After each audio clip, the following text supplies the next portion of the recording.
جائے تو پھر کیا ہوگا؟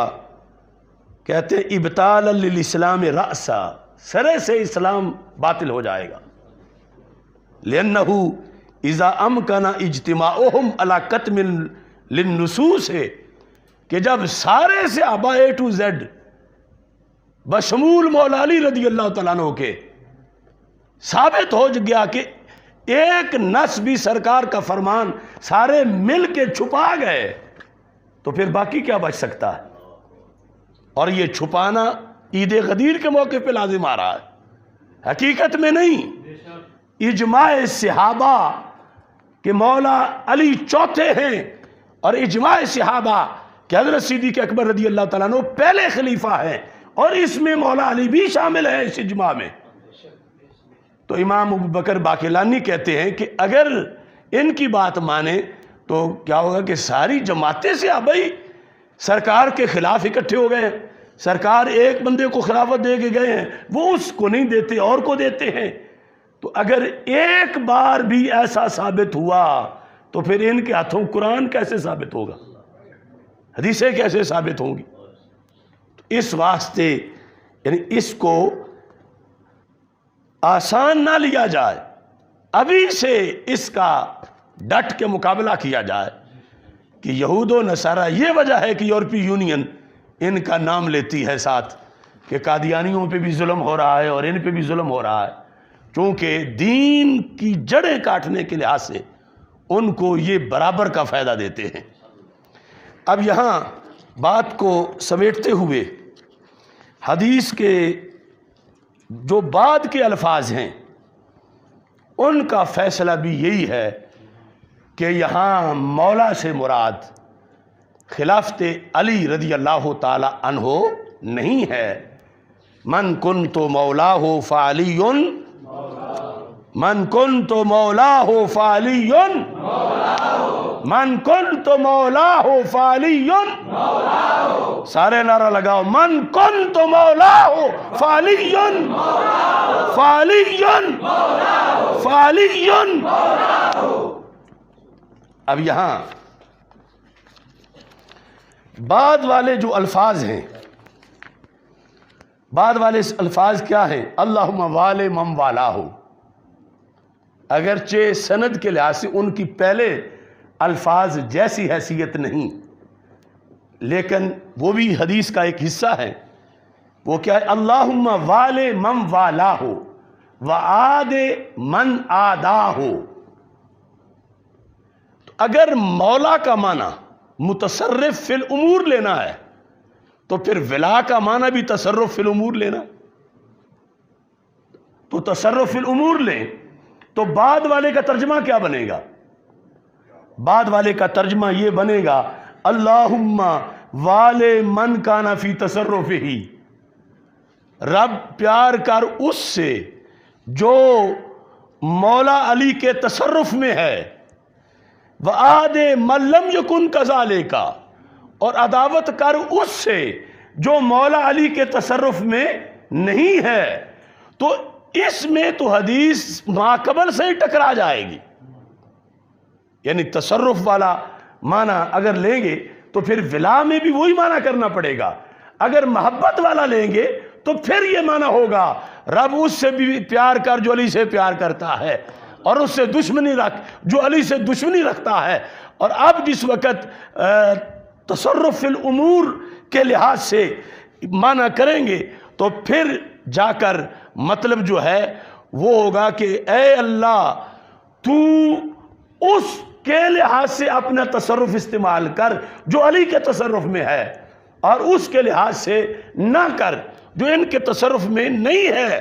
تو اس لحاظ سے اللہ پر احکام مرتب ہوں گے کہ رب ذوالجلال کی الوہیت بھی اس وجہ سے متاثر ہو جائے کہ رب ذوالجلال اپنے اختیارات استعمال تب کر سکتا ہے جب کسی پر مولا علی کے مانے جائیں. اگر نہیں مانے جائیں گے تو پھر اللہ کو بھی روکا جا رہا ہے کہ تم اس میں اپنا تصرف نہ اختیار کرو. تو اس طرح یعنی جو بعد والے الفاظ ہیں وہ اعلانیہ طور پر ثابت کر رہے ہیں کہ اگر ترجمہ یہ کیا جائے تصرف الامور والا تو پھر نہ توحید کا عقیدہ بچے گا نہ رسالت کا عقیدہ بچے گا، اور اس سے مکمل طور پر جو مراد رسول صلی اللہ علیہ وسلم ہے اور منشاء رسول صلی اللہ علیہ وسلم ہے اس پر آنچ آئے گی۔ اب یہاں پھر معنی کیا کرنا ہے، اور یہ بات بھی ایک اور حوالے سے، یعنی جو میں نے کہا کہ شریک فی رسالت اور شرک فی رسالت لازم آئے گا، وہ بھی مستقل ایک کتاب ہے جس کے اندر اس کے سارے دلائل جو ہیں وہ لکھے ہیں۔ نہج السلامہ فی مباحث الامامہ، امام شہاب الدین حسینی الآلوسی، انہوں نے صفحہ نمبر 151 پر اس کی وضاحت کی، اور معنی پھر کیا کرنا ہے، یہ الروض الانیق کے اندر الفاظ ہیں۔ معنی یہ کرنا ہے کَقَوْلِهِ مَنْ أَحَبَّنِي فَلْيُحِبَّ الْأَنصَارَ، کہ سرکار دو عالم صلی اللہ علیہ وسلم نے اس طرح فرمایا کہ جو مجھ سے پیار کرتا ہے وہ انصار سے بھی پیار کرے۔ تو ایسے ہے من کنت مولا ہو فعلی مولا ہو، جس کا میں محبوب ہوں اس کے علی بھی محبوب ہیں۔ اب اس لحاظ سے کسی طرح کا کوئی حکم نہ آیات کے لحاظ سے نہ احادیث کے لحاظ سے کہیں بھی لازم نہیں آئے۔ دوسری جگہ مثلا کوئی وہ کہتے ہیں اس کا معنی مولا لے لو اور مولا کا معنی ولی لے لو، تو اس میں تو پھر جا کر یہ لازم آئے گا کہ اللہ کو امیر المومنین کہا جائے، جبکہ اللہ خالق المومنین ہے۔ امیر المومنین اللہ کے بندوں کا شعبہ ہے اور بندوں کا عہدہ ہے۔ انما ولیکم اللہ ورسولہ والذین آمنوا، تو اگر یہاں پر مولا سے مراد ولی لے کر پھر اس کو لینا ہے آگے مولا علی، تو سرکار یہ فرما کے گئے ہیں کہ عثمان تم وہ ہو انت ولی فی الدنیا والآخرہ، تو ولی کا تو اطلاق ان پہ بھی کیا گیا ہے اور پھر اللہ پر ہو رہا ہے، اور معنی تم کرتے ہو کہ ولی کا معنی کرنا ہے خلیفہ بلا فصل، ولی کا معنی کرنا ہے امیر المومنین۔ تو اللہ تبارک و تعالی کی یہ شان ہے کہ وہ مومنین کا خالق ہے، مومنین کا امیر نہیں، امیر مومنین کا بندوں میں سے ایک بندہ ہے، اور اس کے لیے یہ احکام ہیں۔ آخری بات کہ یہ پھر خصوصیت کیسے بنے گی، خصوصیت مولا علی رضی اللہ تعالیٰ عنہ کی خصوصیت کیسے بنے گی، یعنی من کنت مولا ہو فعلی مولا ہو، خصوصیت تو ہے مولا علی کی، تو خصوصیت کس لحاظ سے ہے؟ اس کا جواب جو ہے نہج السلامہ فی مباحث الامامہ صفحہ نمبر 152 پر انہوں نے دیا۔ وَأَمَّا وَجْهُ تَخْصِيصِ الْإِمَامِ بِالذِّكْرِ، جو خصوصی طور پر مولا علی رضی اللہ تعالی عنہ کا نام لیا گیا یہاں محبت کے لحاظ سے اس موقع پر، من کنت مولا ہو فعلی مولا ہو، یعنی شیعہ کہیں کہ اگر خلافت نہیں تو پھر ان کا نام خاص کیوں لیا، سب سے ہی محبت ہوتی ہے اور محبت چاہیے، پھر مولا علی رضی اللہ تعالی عنہ کا خصوصی طور پر ذکر کیوں کیا؟ ایک وجہ تو گزر گئی جو شان ورود کے لحاظ سے تھی، کہ جن کے لحاظ سے شکایت تھی انہی کے لحاظ سے ذہن صاف کرنے تھے، لہذا رسول پاک صلی اللہ علیہ وسلم نے ان کا نام لے کر وضاحت کی۔ اور دوسرا بڑا اہم نکتہ ہے، اور یہ بھی بریلوی ہی بیان کر سکتا ہے، کہ رسول پاک صلی اللہ علیہ وسلم حضرت مولا علی رضی اللہ تعالیٰ عنہ کی خلافت کے درمیان ہونے والے اختلافات دیکھ رہے تھے، کہ ایسا اختلاف پہلی 3 خلافتوں میں نہیں ہوگا۔ مولا علی رضی اللہ تعالی عنہ کے زمانے میں جب صحابہ کے 2 دھڑے بن جائیں گے تو یہاں ضرورت ہے کہ محبت کا درس دیا جائے۔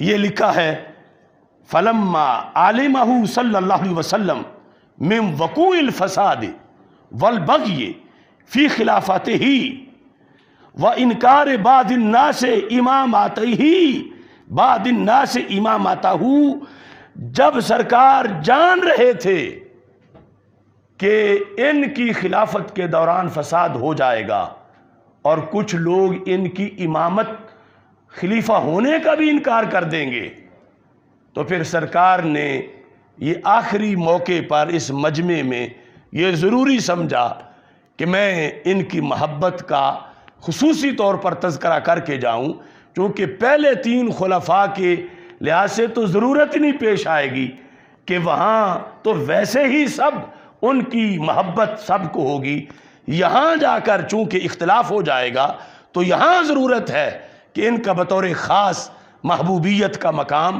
بیان کیا جائے۔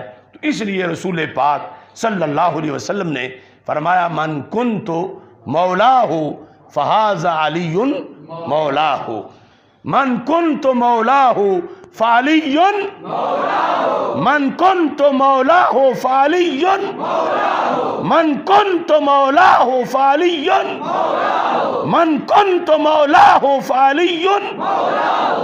اللہ تعالی ہمارے اس سبق کو اپنے دربار میں قبول فرمائے۔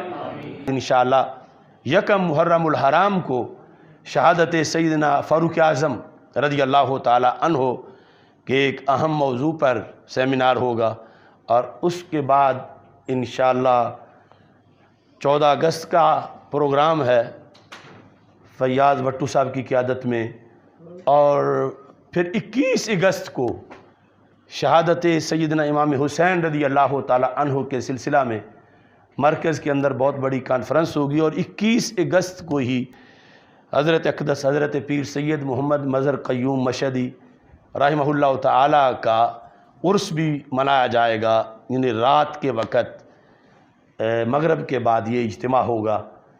اور اس کے بعد انشاءاللہ آگے 7 ستمبر کو جو تاریخی دن ہے مرزائیوں کو غیر مسلم اقلیت قرار دلوانے کا، تو 7 ستمبر کو انشاءاللہ تاجدار ختم نبوت صلی اللہ علیہ وسلم کانفرنس مغرب کے بعد انشاءاللہ مرکز میں ہوگی۔ وآخر دعوایا ان الحمدللہ رب العالمین۔